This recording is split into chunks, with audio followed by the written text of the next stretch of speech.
Meitner and Castleberry decided they wanted to pursue their own line of cosmetics. And my father said, well, our cosmetics are the best. And they began to argue amongst themselves. And then they decided, well, if that's the way you feel about it, Renborg, you market your cosmetics, and we'll market our own line of cosmetics, and we'll give distributors a choice. And then we made a huge mistake. The company decided to cut Meitinger and Castleberry out of distribution of not only cosmetics, but Nutrilite too.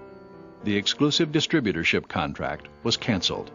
Meitner and Castleberry obviously got an injunction to stop that from happening, and they ultimately prevailed. But now the tremendous dissension and the loyalty. Some people are loyal to Nutrilite, some are loyal to Meitner and Castleberry. Top distributors like J. Van Andel and Rich DeVos decided that they had better protect themselves. They had been distributing Nutrilite for 10 years as part of the Jari Corporation, during which time they had developed one of the largest Nutrilite distributorships in the country. Tired of the delays and confusion, they decided to set up their own sales company. They called it American Way, Amway. And Jay and I said, you know, we like this marketing system. We're going to stay with this. We're going to add a few products of our own and just see where that takes us. And so that's how Amway was formed. We continued with our Nutrilite business. We never interrupted our relationship with Nutrilite. We just put our focus on these new products, soaps and cleaners and all-purpose products of that type. Not only did Amway borrow from the multi-level marketing methods Carl was using, they perfected them. For instance, Nutrilite had never figured out a way to get rid of distributors once they stopped selling. So, once you were a distributor, you were always a distributor. We had 80, 90,000 distributors. Amway, when they looked at this, we have to put some qualifications. In order to be a distributor, you got to sign up each year, as a distributor to get reauthorized. So that helps clean out the deadwood. Amway also streamlined the profit-sharing plan to make it more beneficial for everyone. The company became a tremendous success, selling a wide variety of products. Nutrilite, on the other hand, was struggling. Castleberry and Meitner began to fight amongst themselves, and Castleberry retired, and that was the Meitner Corporation, and everybody was fighting with everybody. And finally, negotiations were commenced with Meitner to see if he wanted to sell out. And he was ready to bail at this time. And so in 1963, we acquired Meitner Corporation totally. Sam Renborg joined Nutrilite a year later. Carl was 77 and was phasing himself out of the day-to-day management of the company. He left that to his wife, his son, and a board of directors. And we began to get back to basics. And back to basics meant getting out, talking to people, holding sales meetings around the country. And we stopped the downside and began to grow the business again. And by 1969, we were probably back up into the $12, $13 million range, and things were looking pretty good again. And while Sam focused on the family business, Carl continued to chase other dreams. I think where most people might kick back, put their feet up and light up a cigar and say, I've made it, he was thinking, what can I do with this wealth? Now I can see the world. I can see these places that I've never been, the Middle East. I can go see the Dead Sea Scrolls. In fact, he actually funded some of the research on the Dead Sea Scrolls. He also funded a group trying to prevent the deforestation of Northern California. And he spent months attempting to harvest plankton and then concentrate the protein to make a pill to prevent malnutrition. He accomplished it, but it was very expensive, and Carl scrapped it as an unfeasible idea. Carl was also able to take care of one lingering bit of business. He had his limo driver pull up to the boat shed on Balboa Island, where he had fled in the middle of the night. So I strolled out to the car, and in the back seat sat Carl Renborg, whom we hadn't seen in 15 or 20 years.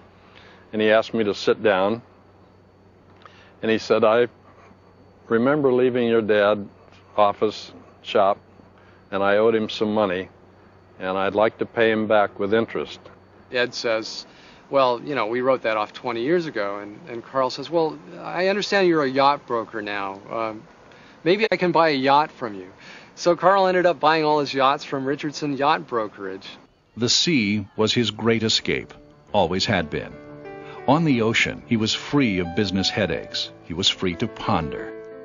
And with the success of Nutrilite, he traveled even more, sharing his love of new experiences with his granddaughter Lisa, sending her gifts from around the world, along with special notes.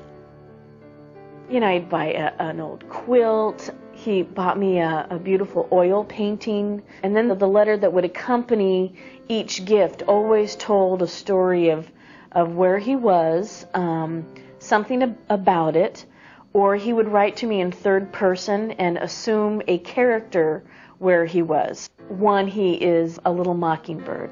Didn't I tell you who I am? Oh, well, I am a mockingbird, and we are famous because we defend our babies fiercely. He writes a whole story about the mockingbird to tell me what's happening where they are, so that's a real treasure. In 1969, the federal government unknowingly verified what Carl had been saying for decades and gave Nutrilite a huge boost. It was called the White House Conference on Nutrition. It was the first time the American public were told that the American diet wasn't as good as they thought it was, and furthermore that the American diet was at the cause of many of the chronic diseases that were growing almost on an exponential basis. Heart disease, cancer, strokes were on a huge increase. This is often considered to be the birth of the health and fitness movement. Sam Renborg became Nutrilite's president, but by 1972 it was clear that the Amway sales team was better equipped to push Nutrilite into the global market than anyone else. Amway needed Nutrilite too. We kept saying, one of these days we ought to have a product of that type in our line. So then it was a question of what were we going to do to get such a product, and Jay and I both agreed that the best thing to do was see if we couldn't make a deal with Nutrilite, because that was the finest product on the market. Negotiations began, and Carl eventually sold the business to Amway, with Sam Renborg remaining as Nutrilite's president. The impact on Nutrilite was sudden, it was dramatic. Our business went up fourfold overnight. And when Amway opened up international markets for Nutrilite, it brought Carl Renborg's dream full circle, since Nutrilite can now be found in China.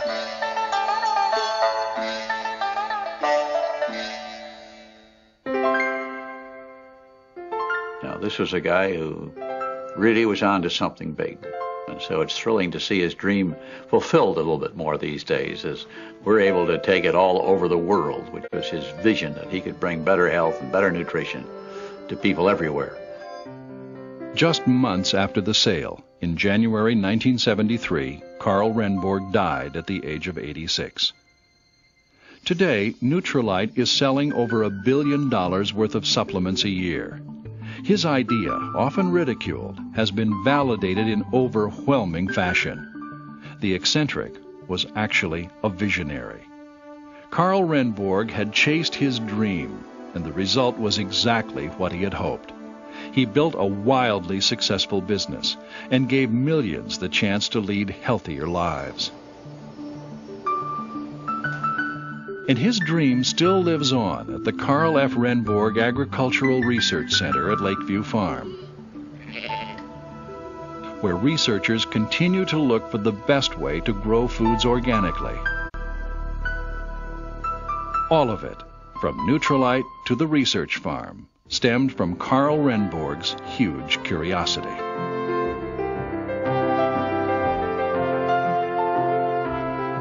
He thought in his mind that God had laid down some natural laws of the universe, and he thought that was the beckoning of mankind was to really understand them.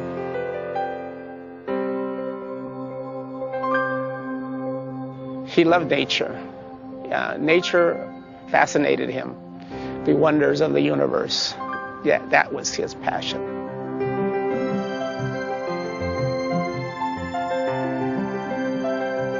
He lived in the same world with the rest of us, but he had ideas that most of us would never even consider.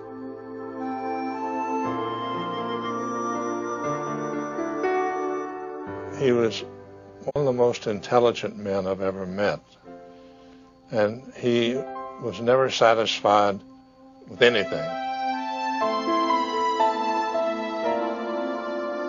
He used to tell me that, he said, if you have a dream and you're willing to pursue it, that dream will someday come true.